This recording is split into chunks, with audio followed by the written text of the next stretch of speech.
Boa noite, meus irmãos. Que a paz de Jesus esteja em nossos corações. Estamos mais uma vez reunidos para estudar o Evangelho de Jesus. Vamos iniciar hoje, né? Estamos sempre nossos talentosos artistas, então vamos para a nossa gravação da canção que foi feita em homenagem ao mentor da casa, o Padre Germano.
Surge inesperada, com ou sem motivo que a justifique a altercação, né?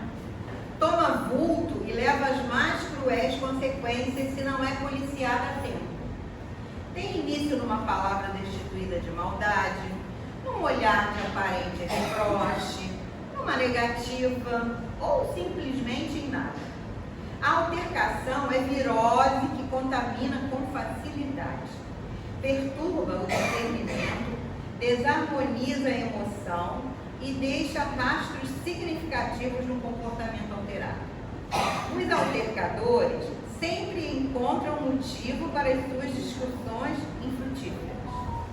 Desarmonizados em si mesmos, agradam-se quando ferem e encontram resposta para os duelos verbais que não raro levam a ações deploráveis. A altercação é portadora de alta carga prejudicial de cólera, que atinge quem lhe tomba nas redes perversas e aquele com quem se debate. Provocado e convidado diretamente à altercação, desvia o assunto ou desvia-te do agressor. Olha a dica, né? Provocado e convidado diretamente à altercação, desvia o assunto ou desvia-te do agressor. Ele talvez nada tenha a perder, conforme alguns apregoam no auge da discussão. Tu tens a paz que deves preservar, o bem-estar que não podes cisnar com a perturbação e os sagrados compromissos com a vida.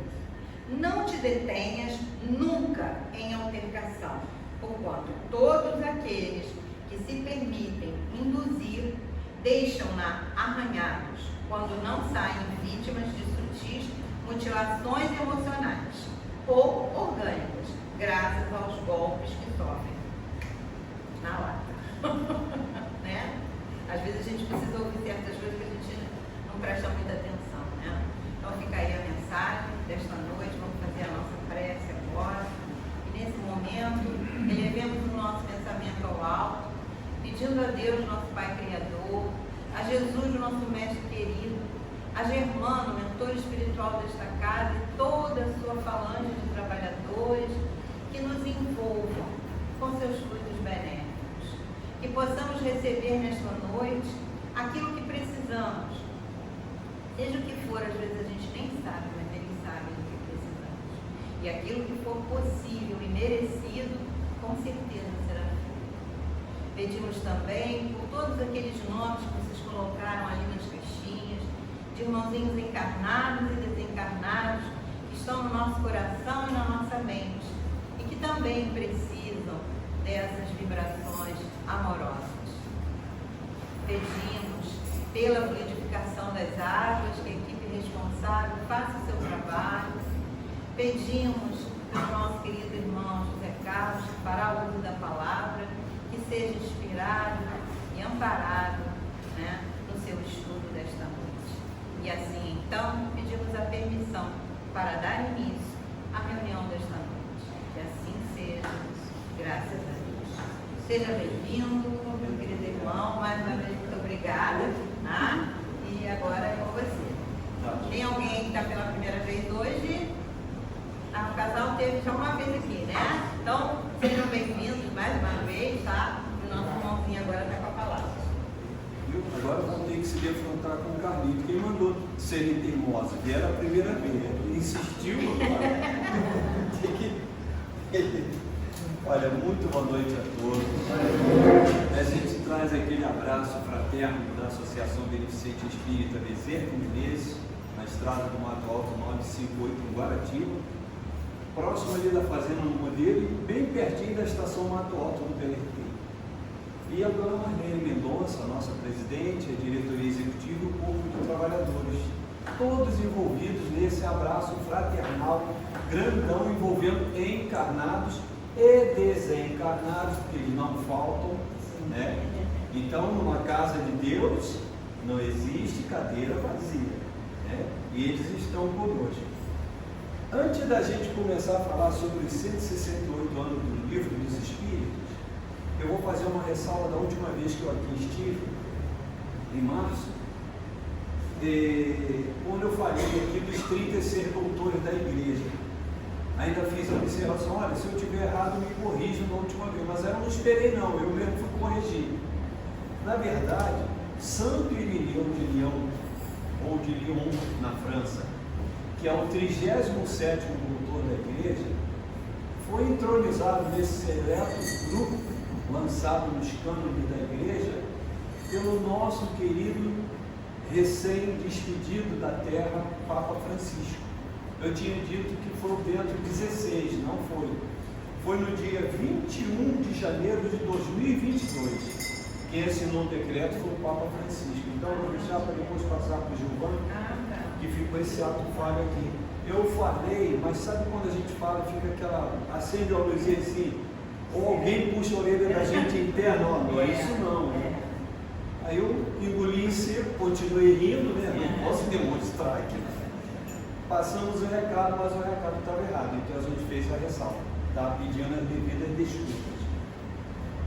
E o objetivo dessa noite é falar sobre os 168 anos do Livro dos Espíritos. Fez aniversário no dia 18, né? No dia 15 também, 161 anos de o Evangelho segundo o Espiritismo, e também o Dia do Espiritismo no Brasil, o Dia Nacional, e também dia 18. Passou a contar a partir de 31 de maio de 2022, que quando foi publicada a lei, eu trouxe, tem um projeto de lei aqui, e isso eu vou deixar para vocês também. Mas passou, como era de maio, passou a contar a partir de abril de 2023, né? Que a lei não retorna no tempo, só a lei para beneficiar o condenado, o apenado. Aí pode ter uma volta no tempo, mas fora isso, ela conta sempre a partir da sua publicação no Diário Oficial da União, do Estado ou do município. É o princípio legal. Mas vamos lá. A humanidade, eu sempre trago o resumo, né? Desde os primórdios tem se defrontado com as suas dores, as suas angústias e as suas vicissitudes. Todos nós. Porque a partir do momento criados simples e ignorantes enquanto espíritos, nós tivemos embutida na nossa consciência as leis de Deus, perfeitas, eternas, imutáveis, justas, mas nós, a cada reencarnação, vamos obliterando essas leis e vamos esquecendo. E aí elas precisam, volta e meia, ser retocadas, reformadas, embutidas de novo, né, com o peteleco celestial para que a gente possa lembrar. E nesse aspecto, nós tivemos o exemplo de Moisés, que foi a primeira revelação, e Jesus, que foi a segunda revelação. Então Moisés, no Êxodo, que é o segundo livro do Pentateuco de Moisés, mostra os 40 anos em que eles peregrinaram no deserto. Isso por quê? Porque junto àquele grupo todo que acompanhava e seguia Moisés, tinha um grupo muito grande de idosos, recalcitrantes nos erros, aferrados nas suas convicções e que não aceitavam aquilo que Moisés trouxe. Então, Moisés, que fora resgatado na cestinha lá no rio, pela filha do faraó, e criado dentro do palácio, com todos os preceptores formados em todas as ciências, Moisés era o verdadeiro cabeção de conhecimento. Todos eles tinham normalmente a formação em astronomia. Agora, se eu estou na Terra, se eu não tenho nem eletricidade, eu não tenho luz de LED, não tenho celular, para que eu preciso ficar olhando estrela, apontando, vendo a direção? Mais uma prova inequívoca de que a gente não é daqui. É simples. Quando falta energia de noite, o que a gente faz? Já repararam? E podem ter certeza que quando olham as estrelas numa noite dessas, nos passeios, nesses feriadões, no interior, que o céu parece que fica mais próximo, o sentimento com certeza é de saudade de algum lugar. Mas o véu do esquecimento não deixa a gente voltar lá para descobrir a origem. Então, a gente sabe da imaginação mais próxima das informações da doutrina, que era Sírios, caiu para Capela, de Capela voltou para Sírios, outros caíram para o sistema solar, e alguns aqui na Terra, nós, hebreus, egípcios, hindus e os árias, revoltados com Deus, dotados de grande conhecimento, mas que não reconheciam o Criador como Criador. Vieram de mal com Deus para a Terra. E nessas circunstâncias, hindus e egípcios politeístas, só os hebreus monoteístas, um Deus único e Criador. Aí tem a Gênese, né? E no princípio Deus criou o céu e a terra. Aí na Gênesis capítulo 1, versículo 26, o que o Senhor falou? Eureka, tive uma ideia, vamos criar o homem à nossa imagem e semelhança. Aí no capítulo 2 da Gênesis, versículo 7, e o Senhor, pegando um punhado de pó da terra, moldou-lhe a figura, soprou-lhe nas narinas o fôlego da vida, e o homem se tornou um ser vivente. Aí lá em Gênesis capítulo 3, versículo 19, o que aconteceu? Adão e Eva, o casal perfeito, comeu do fruto da árvore do conhecimento e foram alertados para não fazer isso. A partir desse momento, Gênesis 3, 19. Me desobedecestes, estás fora do Éden. E de hoje em diante comerás o pão, será o fruto do teu suor. Vais ter que arar a terra, porquanto do pó viestes, ao pó voltarás. E a partir daí vieram Caim e Abel, Caim matou Abel, e vieram as gerações. A 10ª geração, a partir de Adão e Eva, Noé, Sem, Cã e Jafé, com as suas respectivas mulheres, e o dilúvio. 20ª geração, capítulo 15 da Gênesis, Abrão e Sarai, que ainda não tinham mudado o nome. O Senhor só mudou o nome na Gênesis 17, capítulo 5, versículo 5, quando Abrão passou a ser Abraão, porque ele seria o pai de muitas nações. E Sarai seria Sara, essa primeira mãe, mas que não pôde dar o primogênito a Abraão.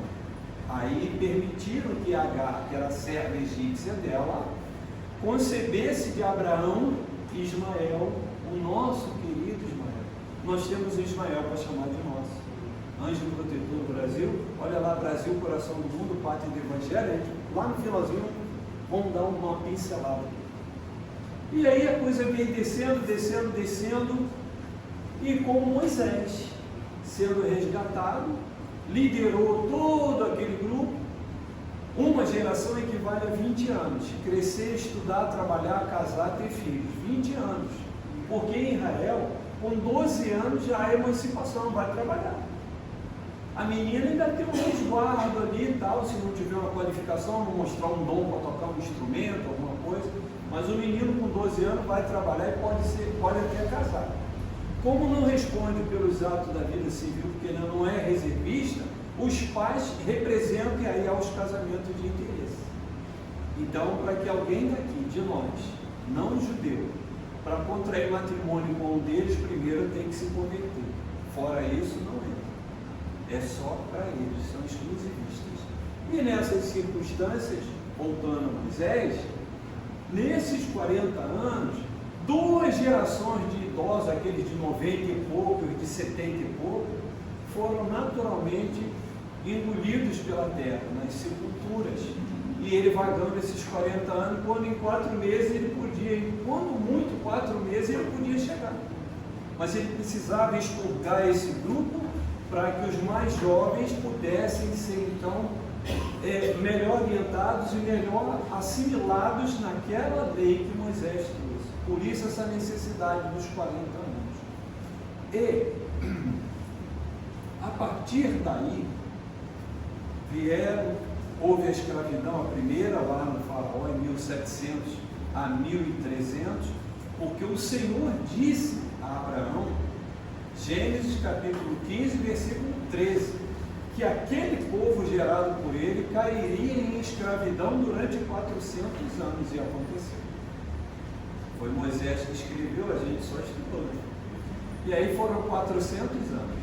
Aí em 597 a.C., Nabucodonosor, o rei da Babilônia, foi lá invadir Israel. Ele fez 3 incursões, 597, depois 587, depois 585. A gente até falou disso quando usou no ano passado o tema escravidão. Teve a música, né? Vá pensiero, consolidorate, vá pensamento em asas de ouro. Então eles olhavam para as margens do Rio Jordão, na direção do Rio Jordão, e cantavam essa música. Já que eles não podiam sair do Egito para voltar para Canaã, eles pediam ao pensamento que fossem asas douradas até a terra querida, a terra santa. E aí veio esse segundo período de escravidão. E o tempo passando, vieram Foí, Confúcio, Lao Tse, né? E vários outros, Hermes Trismegisto, tudo, Sócrates, Platão, tudo em nome de Jesus, preparando a terra para que a humanidade um pouco mais esclarecida pudesse recebê-lo. E ele chegou. Em plena ocupação romana, que chegaram lá na Palestina em 64 antes dele, com o general Toteu, em 58 antes do Cristo, Júlio César, que chegou na França, nas Gálias, né?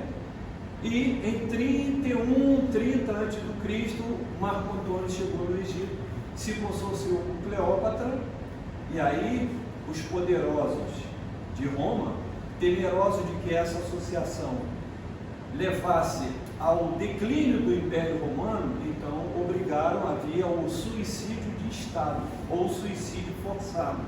Marco Antônio teve que cravar o próprio gládio, que é aquela espada menor, né? Aquele é gládio daí, gladiadores, cravou o gládio no estômago, e Cleópatra teria sido envenenada pela serpente que mordeu a mão, porque eles sempre carregavam uma de estimação.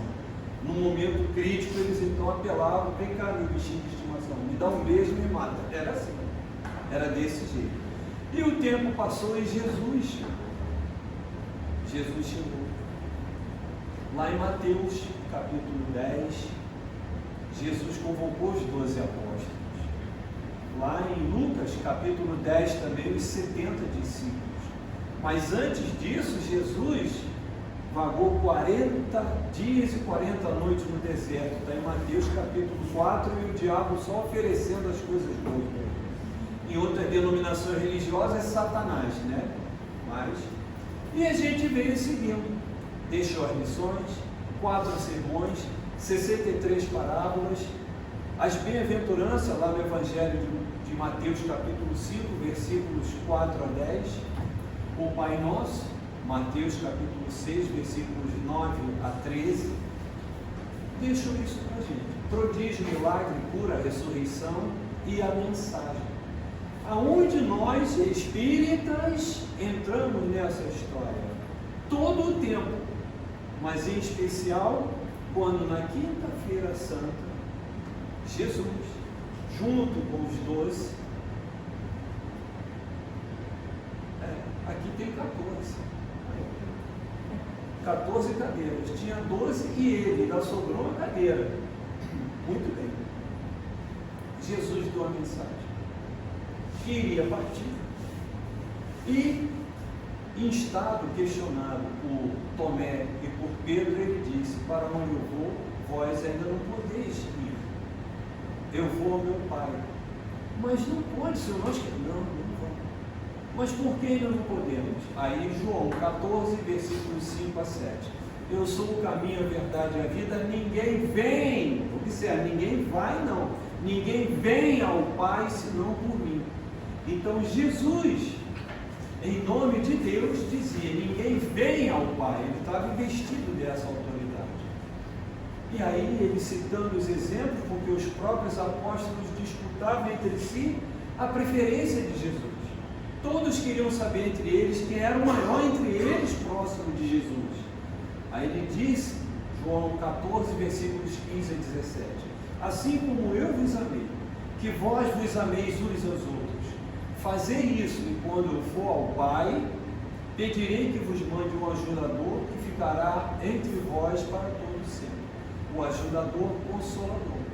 E isso se materializou lá em 18 de abril de 1857, nas mãos de Allan Kardec, que ao tempo de Jesus na Palestina era ninguém menos que um centurião chamado Quirinius Cornélios, que foi designado pelo superior para espionar Jesus.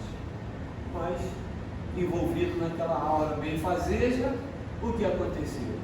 Foi arrebatado, e quando pediu pelo servo endemoniado e paralisado no catre na própria casa, Jesus, de onde estava, aonde Jesus declarou: jamais encontrei alguém com tamanha fé em todo Israel.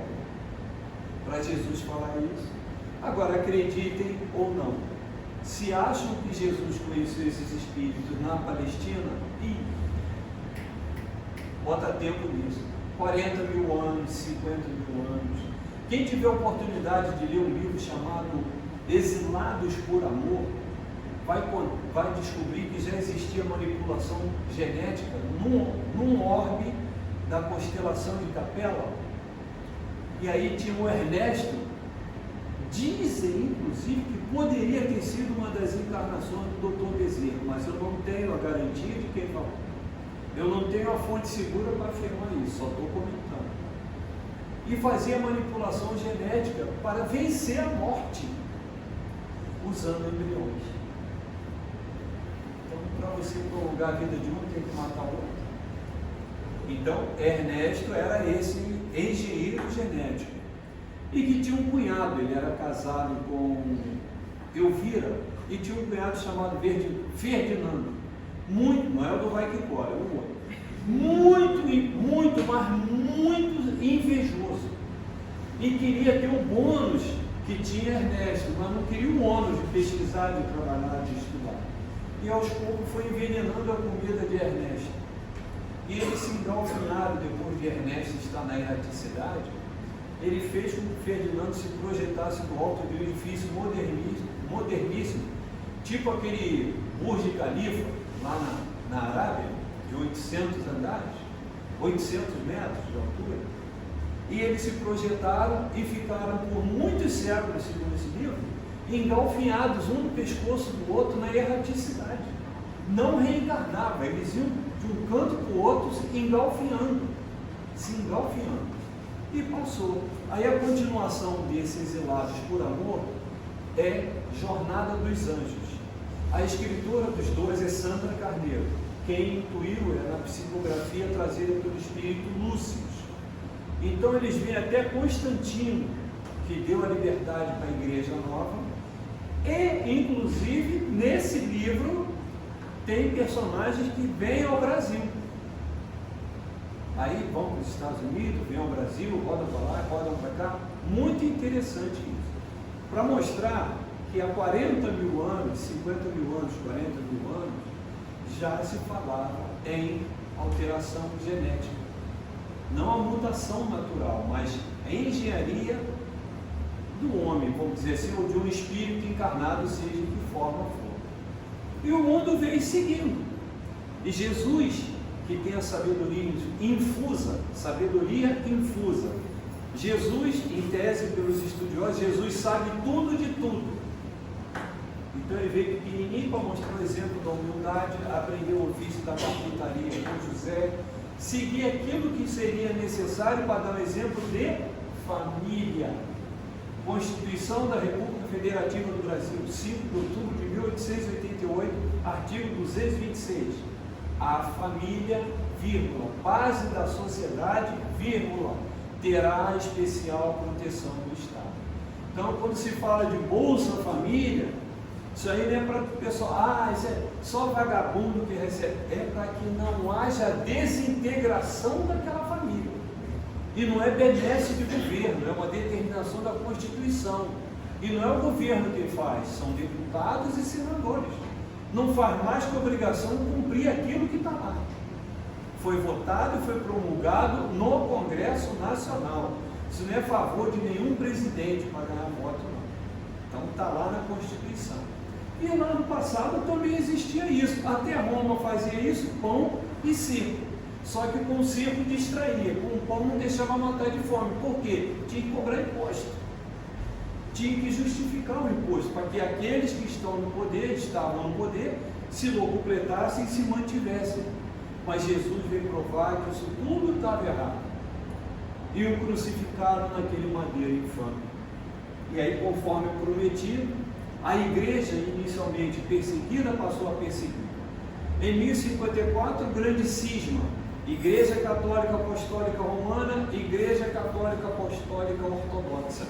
E aí, só um parêntese de 10 segundos. O Papa Francisco conseguiu, com o líder da Igreja Ortodoxa, marcar a Páscoa para o mesmo dia, porque são calendários distintos. Olha o que esse santo homem fez. E partiu e está nos braços do Senhor. Vamos ver o próximo se dá outro passo mais adiante. Enfim, essa igreja passou a perseguir. Mas o homem irrequieto, buscando conhecimento, passou por 4 processos. Renascimento. Não, primeiro, racionalismo, renascimento, iluminismo e positivismo. Tudo a partir da Europa e em alguns pontos também em comum com os Estados Unidos.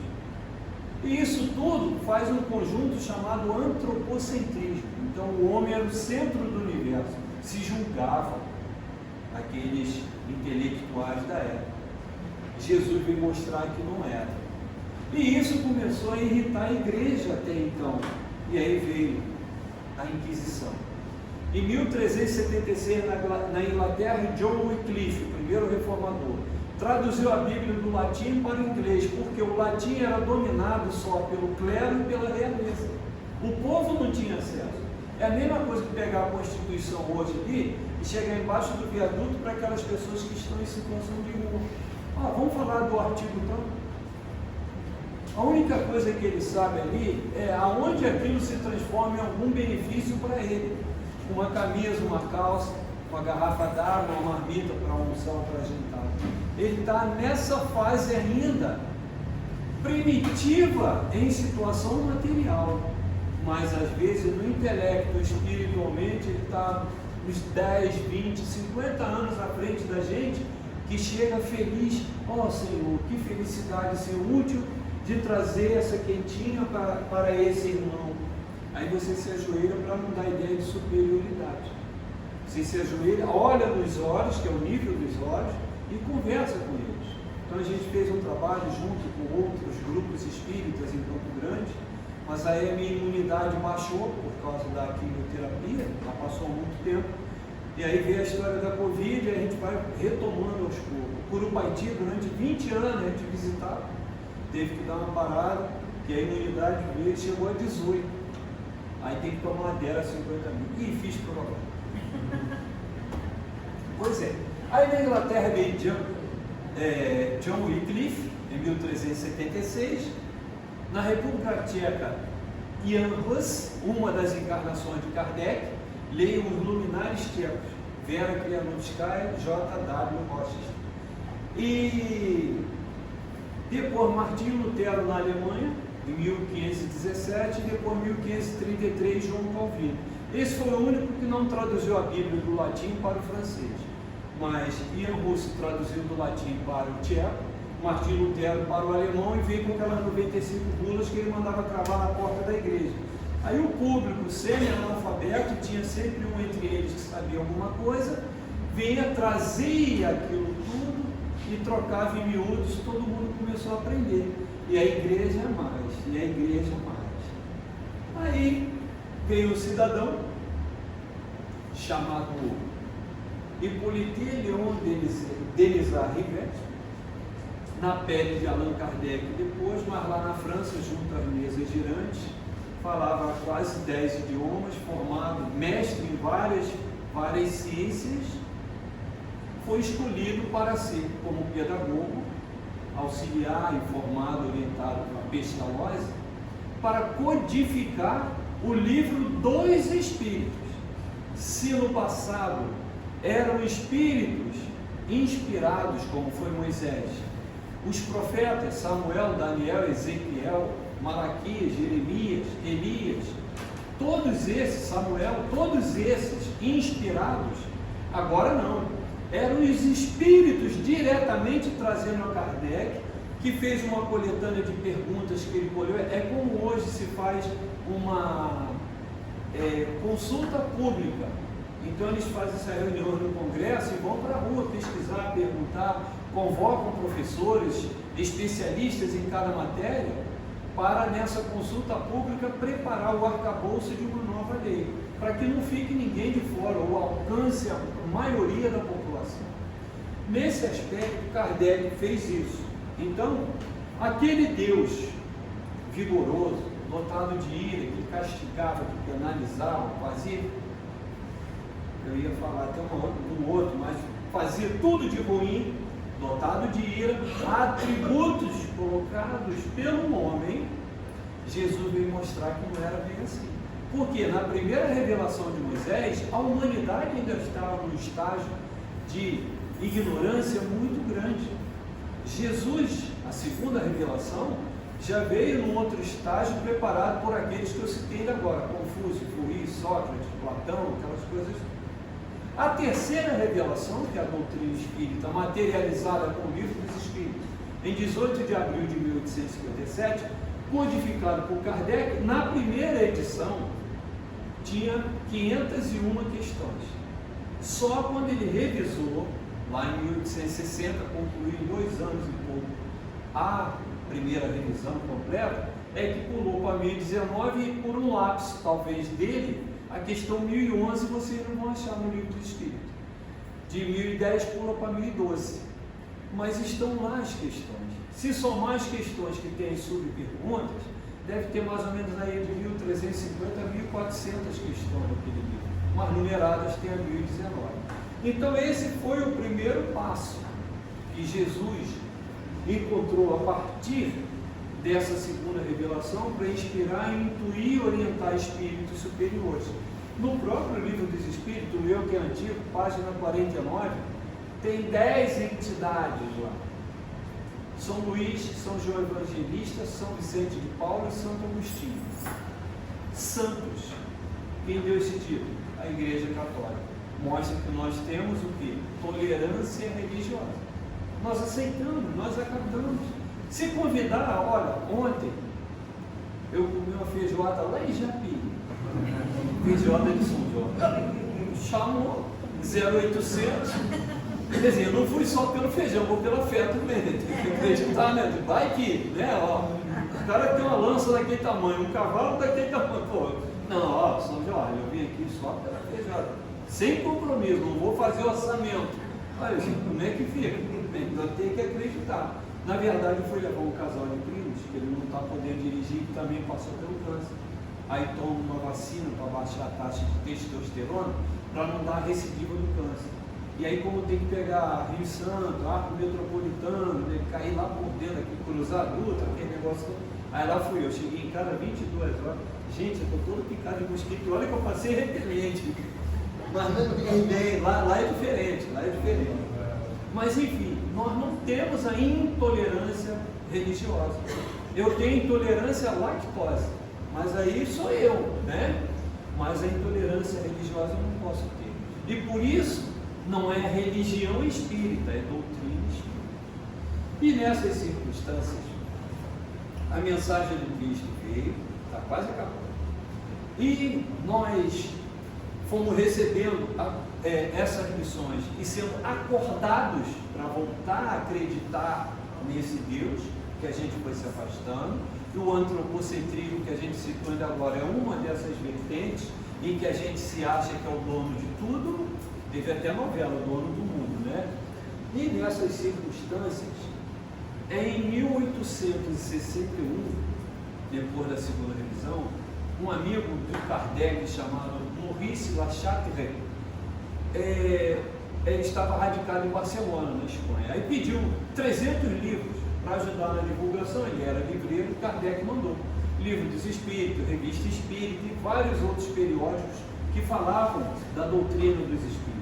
As mesas girantes, né? As cestinhas com lápis amarrados, as cadeiras, né? Que saltavam lá e faziam toque, toque, toque. Mandou.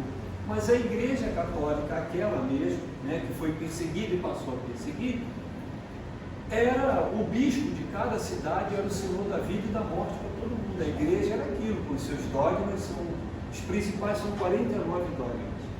E quando chega no dogma do ser humano, tem 3. O terceiro dele diz o seguinte: um homem em pecado é incapaz de se soerguer por si só e precisa do amparo divino, da divina misericórdia para escapar do inferno. Mais ou menos esses termos. Quem é o amparo divino? A igreja. E o Papa, representante de Deus na terra, mas é o único? Não. Então a igreja se interpunha entre o homem comum, o cidadão comum, o pecador, e Deus, para apontar a penitência para aquele pecado, primeiro rotular o que era pecado, depois apontar a penitência e depois conceder a indulgência. Aí vamos supor, a senhora vira para mim, a senhora está lá no alto clero, uma dirigente, diz para mim assim: você vai rezar 450 Ave Maria, 250 Padre Nosso e 120 Salve Rainha para esse pecado aí. Tinha relação em tudo. Para cada tipo de pecado tinha um tipo de penitência. Eu ia passar 3, 4 dias rezando aquilo tudo e eu tinha que trabalhar, eu tinha que produzir, eu era o provedor, porque a mulher ficava em casa tomando conta do lar e das crianças, mas o marido tinha que trabalhar, era o provedor. Imagina eu dentro de casa ajoelhado no milho ou no feijão. Quem estudou na escola antiga como eu, né, vai lembrar. Então eu imagino, ele precisava, aí vamos cortar o caminho, vamos negociar, fazer igual o Castrinho com o professor Raimundo. Tem disputa, né, no geral, tem disputa, tem para poder melhorar a nota, porque já tinha tirado 0. Aí saía com 5, com 6, estava bom, né? Então, o que eu posso fazer para receber uma indulgência para não cumprir toda essa penitência? Aí vem a história, né? Dos bônus, já vem a história do tijolo para construção, vinha alimento para distribuir para a cesta básica, só não tinha esse nome, mas o objetivo era o mesmo, né? E o dinheiro, e nessas circunstâncias foi crescendo esse bolo. E aí o bispo de Barcelona, quando soube da história dos livros, que vinham apontar que não é igreja nenhuma que vai me redimir do pecado, sou eu mesmo, na lei de causa e efeito, porque é pelo livre-arbítrio que eu faço a opção, para quem estava no poder, eu ia alterar o status quo antes deles, e eles iam ficar como? O público ia, eu vou seguir a doutrina, que não me impõe penitência nenhuma. Na verdade, quando a gente pega a doutrina espírita, começa a ler e se acomoda. Se tem uma encarnação lá no futuro para eu me redimir desse pecado, o céu é lindo, o paraíso é lindo, mas eu estou igual baiano, não estou com pressa nenhuma.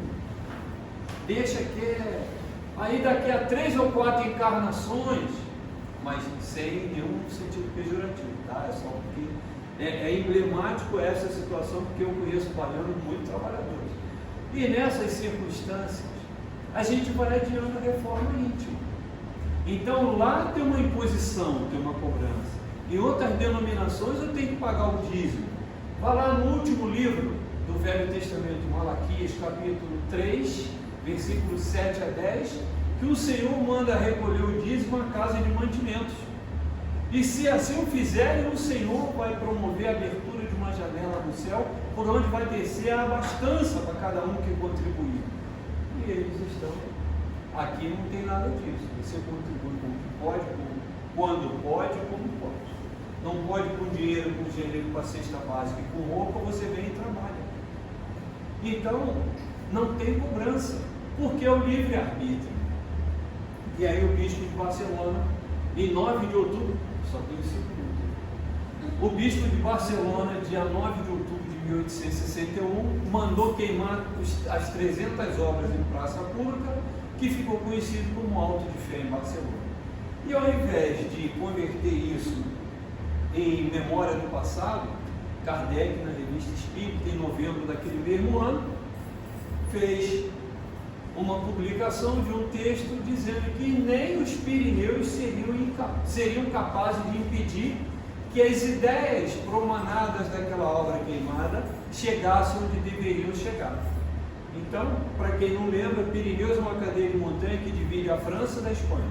São 430 quilômetros de extensão, com altura máxima entre 4.100 e 4.200 metros de altura. Então, essa fumaça que queimou em Barcelona ultrapassaria os Pirineus e chegaria aonde tivesse que chegar, porque não conseguiriam impedir a propagação dessas ideias de Jesus reavivadas na nossa consciência através de espíritos iluminados que nos trouxeram isso. Então, foi assim com Moisés na primeira revelação, foi assim com Jesus na segunda revelação, e não poderia ser diferente com a doutrina espírita na terceira revelação. Com isso, nós chegamos aqui à última página do resumo, em cima da hora, porque na França, esse antropocentrismo, com todos aqueles movimentos que a gente citou, fez com que eles alavancassem intelectualmente, culturalmente, financeiramente, não moralmente. E aí começou a entrar a doutrina dos espíritos num declínio. Mas Jesus, que nem pouco nem nada, veio adiante da gente, sabedoria infusa, sabe tudo de tudo o que fez. Convocou alguns anjos, Brasil, coração do mundo, pátria do Evangelho, Chico Xavier e Humberto de Campos. Chamou primeiro Eliu, que era um anjo, veio na forma do infante do Henrique em Portugal e fundou a escola de Sagres. Aí incrementou as grandes navegações, que foi formando navegadores, né? Astrolabe, sextante, bússola, luneta, e os caras vieram, enfrentaram o mar, chegaram aqui. E nós começamos, chamou Ismael, que no primeiro momento tremeu, não quis a flâmula, Deus, Cristo, caridade, devolveu, foi para devolver, disse, pô, rapaz, que isso, estou contando contigo, como é que tu vai refugar assim, rapaz? toma que a filha é tua, e deu a flâmula na mão dele de novo, e ele vem conduzindo a gente. Esse mesmo Ismael que estava lá em Abraão, na Bíblia, que encontrou Jesus na Palestina. E vieram outros, Dr. Bezerra, Eurípides Barçanufo, e tantos outros que vieram com que o Brasil se tornasse realmente um novo farol para essa doutrina maravilhosa. Pelos dados do censo do IBGE de 2022, somos mais ou menos 4 milhões de adeptos, 4 milhões de espíritas declarados. Não é fofoca, mas tem muitos que frequentam a casa espírita que perguntam assim: qual a sua religião? Eu sou católico. Está na casa espírita, vai na Umbanda, pega santo, né? Arria obrigação. Os que estão no candomblé vão para o cemitério, mas quando perguntam, eu sou católico. O catolicismo dá essa abertura, até porque nós fomos batizados na igreja católica, né? Eu casei na igreja católica, não fiz a primeira comunhão, porque a instrutora pediu a minha mãe para me tirar de lá, até hoje eu não sei porquê, porque minha mãe já desencarnou também. Eu sabia, por que a senhora me tirou de lá? E vi um tapa. Quer dizer, boa coisa não era. Mas eu me senti sempre um anjo de candura, eu tenho até um pouco assim de cada lado, acho que é o protótipo da asa. Eu acho. Mas a intriga da oposição fez com que me tirasse do catecismo. Então eu já fui padrinho, dia 3 de maio, eu já fui padrinho no religioso, dia 29 de abril, de uma afilhada de batismo. Em 2018 eu fui padrinho de casamento de uma afilhada de batismo, lá na igreja Santa Terezinha, né, ali na Marizibar. E agora a gente, dia 3 agora é a cerimônia, no outro sábado, e a gente vai estar lá, o primeiro casal de padrinho lá, eu e a patroa. E tem que rir, eu tenho que ir na dentista, porque para dar um jeito, que eu sou o primeiro, quando o cara está atrás, o cara vai deixar tudo. Agora tem que rir para todo mundo, como é que eu rio? Enfim, nessas circunstâncias, nós tivemos a primeira revelação, a segunda revelação e a terceira revelação. E aí, quando Jesus deu essa incumbência para esses espíritos maravilhosos, bem retratados por Humberto de Campos, o jornalista do Além, trouxe para a pena de Chico Xavier, tem 2 minutos, nós chegamos à conclusão: somos 4 milhões pelos dados do IBGE. O que nós precisamos fazer? Com a nossa palavra, mas principalmente pelo exemplo, nas nossas ações e nas nossas atitudes, trazer esses quase 50 milhões de simpatizantes para se filiar a uma casa espírita. E como é que a gente consegue fazer isso? Falando e fazendo. Porque a ideia não é converter, é convencer. Porque a conversão que se dava, por exemplo, a gente falou do judeu, lá existia um termo chamado prosélito. Prosélito é aquele que tem uma determinada religião e eu consigo convencer a ele a abjurar aquela e vir para mim. Sem briga, sem violência, um converto. Então eles eram proselitismo. Por isso que quando aí em política, por exemplo, alguém está num partido insatisfeito e vai o outro cooptar para vir, não, tá ruim, vem para cá. É o chamado proselitismo barato, como dizia o Fernando Henrique Cardoso, ele sempre usava essa expressão, porque em termos de cultura ele realmente era, né, ele é um cabeção, ainda está lá, há 93 anos, mas ainda pensa muito. Então, o prosélito é todo aquele não convertido. E uma vez convertido, ele passa a ser então o judeu, tem essa necessidade. Nós não vamos fazer prosélitos, nós precisamos exemplificar para que as pessoas se convençam e não se convertam, mas apenas se convençam daquilo que elas já têm dentro de si, que é a luz. Nós temos luz, nós somos luz, e precisamos de ter sempre na memória que essa luz maior, que nos alimenta como a candeia do passado, chama-se Jesus.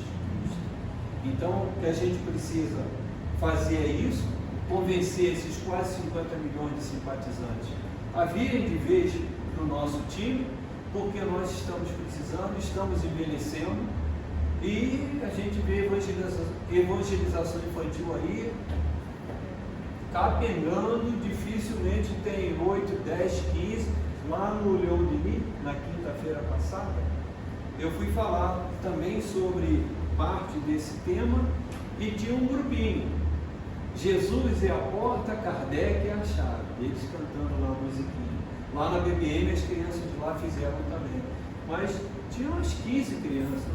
Aí mais uns 8 a 10 jovens que ensinaram as mesas girantes, as cestinhas, as cadeiras. Foi muito bom e eu falei sobre o tema. Mas não tinha o quê? Não tinha 80 pessoas lá dentro. Agora a igreja evangélica do lado, na mesma rua, usando até o estacionamento lá, toda hora tinha que anunciar com a plaquinha, olha, está atrapalhando a saída do irmão da outra denominação aí para sair.